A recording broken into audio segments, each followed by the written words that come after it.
Bonjour, je m'appelle Maxime de Rostolan, ça fait 15 ans que je m'agite pour essayer de changer le monde.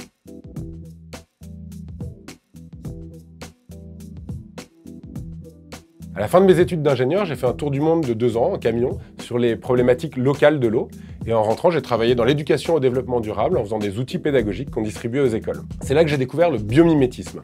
C'est le fait de s'inspirer de la nature. Parce qu'en fait, dans la nature, il n'y a que des technologies extrêmement résilientes qui fonctionnent qu'avec l'énergie du soleil et qui ne savent pas produire de déchets. Et nous, depuis 150 ans qu'on a découvert le pétrole, on fait exactement le contraire.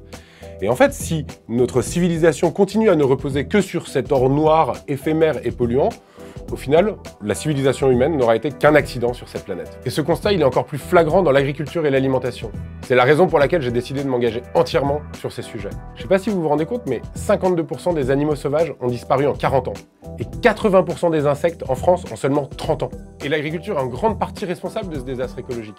C'est fou de réaliser que ce secteur émet du carbone, détruit la biodiversité, pollue l'eau, menace notre santé. Alors qu'en fait, ça devrait être notre principal allié pour capter du carbone grâce à la photosynthèse, pour dépolluer l'eau avec un sol vivant, pour protéger notre santé, pour nous maintenir en forme avec des aliments sains et pour créer des emplois partout non délocalisables pour dynamiser les zones rurales. Mon objectif, clairement, c'est qu'on fasse la révolution dans ce secteur et qu'on essaie de mettre un peu de bon sens dans tout ça. Et je veux dire une chose importante, les agriculteurs chimiques ne sont pas responsables de la situation. Ils ont hérité d'un modèle qui a été légitime en son temps, mais qui montre ses limites aujourd'hui de manière évidente. Je pense clairement qu'on a 20 ans pour changer le monde et engager cette transition. Et ça tombe bien d'ailleurs, la moitié des agriculteurs sont en âge de partir à la retraite d'ici 2025, donc c'est une formidable opportunité pour redonner un nouveau souffle à ce métier. J'ai lancé un gros projet avec l'association Ferme d'Avenir. Au départ, j'ai été maraîcher pendant 1 an et demi pour mettre les mains dedans et comprendre les exigences du métier.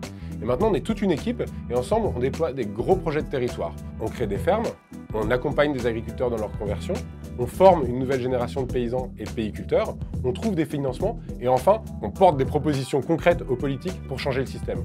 En fait, on est juste en train de montrer qu'une nouvelle agriculture est possible et désirable. La quinzaine de personnes de l'association s'engagent pour mener à bien ce combat, dont l'une des clés est de travailler avec l'ensemble des acteurs concernés. Les agriculteurs, bien sûr, mais aussi les élus, les entreprises, les financeurs, les associations locales et vous, les citoyens. C'est ce qu'on a essayé de partager dans le film « On a 20 ans pour changer le monde » qui montre qu'on tente par tous les moyens d'inventer l'agriculture de demain. Je sens que c'est le bon moment pour enclencher le changement et démoder l'ancien monde. Et nous tous, ensemble, on va le faire.